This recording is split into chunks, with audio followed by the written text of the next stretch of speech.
שלום לכם. השבת בעזרת השם נקרא את פרשת וארא. בפרשתנו מספר נושאים. ייחוסם של השבטים ראובן, שמעון ולוי, וכמובן מכות מצרים, 7 מתוך 10 מכות. השאלה, מדוע המצרים בכלל מקבלים מכות? הרי הייתה גזירה של השם בברית בין הבתרים, ועבדום ועינו אותם 400 שנה. אז אם כן נגזר שהם יעבידו אותם 400 שנה. אם נגזר, למה נותנים להם עונש?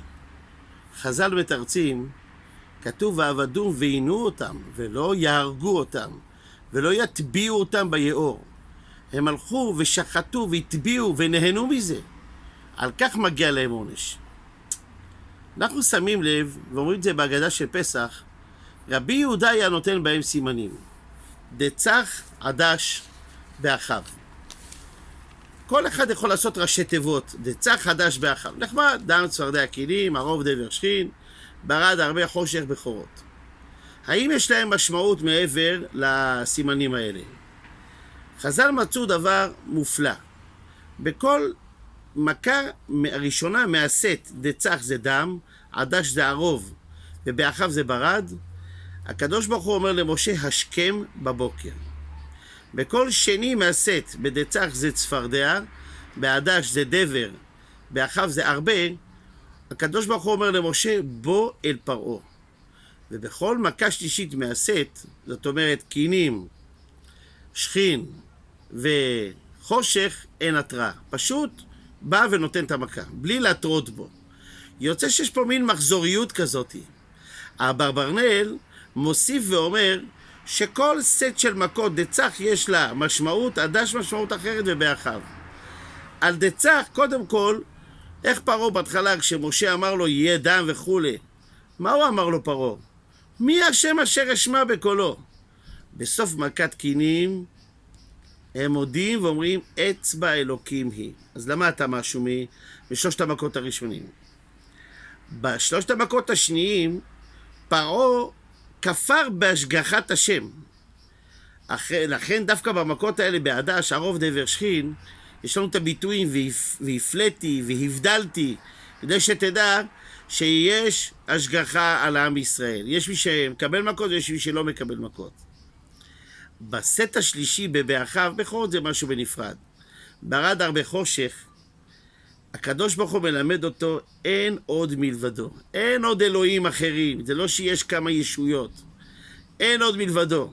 ולכן אנחנו רואים בברד, שכתוב בעבור תדע כי אין כמוני בכל ארץ מצרים. בחושך וימש חושך, אומרים חז"ל, מיששות החושך. אם כן, במכות האלו, פרעה לאט לאט מבין ומתחנך מי זה הקדוש ברוך הוא. אבל שואלים בכלל למה מגיע לו מכות. למה צריכים את הגזרה הזאת בכלל? לא רק המכות, למה גזרה? למה עם ישראל צריך לרדת למצרים בשביל לסבול, ואז לחזור לארץ ישראל עם התורה? מראש, אברהם הגיע לארץ ישראל, תשארו בארץ ישראל ותקיימו את התורה וזהו זה. למה צריכים לעבור את כל מסכת האיסורים הזאת? הבן איש חי מספר לנו סיפור על משל, כדי להבין את העניין הזה. הוא אומר משל לגביר, שהוא אימץ יתום מגיל צעיר, וקנה לו הכל, ופינק אותו, נתן לו כמובן מגורים, ובגדים, וחינוך, וכל מה שהוא צריך, עד שהוא גדל. יום אחד הם יושבים לארוחת צהריים, פתאום נקש איזשהו עני, יהודים יקרים, צדקה, לא אכלתי היום. הגביר, רוחו הייתה טובה עליו, נתן לו שטר עם סכום גדול. אני לא ציפה לכזה סכום. הוא הודה ולא הפסיק להודות ולהלל ולשבח ולקלס את הגביר על טוב ליבו. כמה הודה, לא הפסיק להודות. אשתו של הגביר אומרת, תראה מה זה. אתה נתת לו פעם אחת מתנה, תראה כמה הוא מודה לך. היתום הזה שאנחנו מאמצים כבר שנים על גבי שנים, פעם אחת לא שמענו כזאת תודה ממנו. אמר לה הגביר, עוד השבוע תקבלי תשובה למה שאמרת. אחרי צהריים, קרא ליתום ואמר לו, תשמע, אנחנו מאמצים אותך מגיל צעיר. עכשיו ברוך השם, עמדת על דעתך, אתה גדול, אתה יכול לפרנס את עצמך. אז אני מבקש מחר בבוקר, אחרי ארוחת בוקר, תיקח את המטלטלים שלך ותדאג לעצמך. תפרנס את עצמך, תגור איפה שתגור, תסתדר. היתום הזה היה בשוק, מה באמת? ברצינות, ומה הוא יכול להגיד? כל כך התבייש, לקח את הדברים שלו, והלך, חיפש עבודה. ניסה את מזלו אצל כל מיני בעלי מלאכה, בקושי קיבל משהו כדי להתקיים, ישן ברחובות, סבל מחרפת רעב, 3 ימים ככה. אחרי 3 ימים, הגביר הלך ומצא אותו, אמר לו בוא, תחזור עכשיו הביתה. הוא חזר הביתה, התקלח, אכל, על כל דבר ודבר שנתנו לו הוא הודה. תודה, תודה לכם, וכן הלאה וכן הלאה. פנה הגביר לאשתו ואמר לה, נו, עכשיו את מבינה? את צריכה להבין, כשהוא גדל פה וקיבל את כל מה שהוא קיבל, זה מובן מאליו. זה נורמלי, כך הוא חושב. הכל מובן מאליו. אבל אותו אני, הוא בא, לא ציפה לכזה סכום, לכן הוא כל כך הודה. עכשיו שהוא היה ברחוב והבין ששום דבר לא מובן מאליו, עכשיו הוא מעריך את מה שאנחנו נותנים לו. אם לא הייתי מסלק אותו מספר ימים, זה ממשיך להיות לא מובן מאליו. הוא לא היה מעריך את זה. אותו הדבר אומר הבן איש חי עם עם ישראל. אם עם ישראל היה נשאר בארץ ישראל בלי לרדת למצרים, לא היו מבינים איזה חסד עשו להם.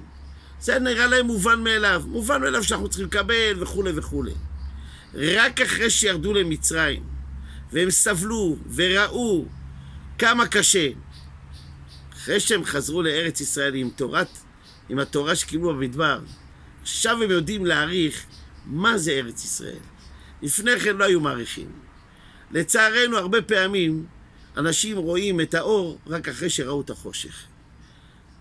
כדאי שנשכיל ונבין שאין דבר שהוא מובן מאליו. בואו נעריך את מה שיש לנו, נודה לקדוש ברוך הוא על כל הטובות שעשה לנו, שחלילה לא נצטרך להיות במבחנים פחות נעימים. שבת שלום ומבורך.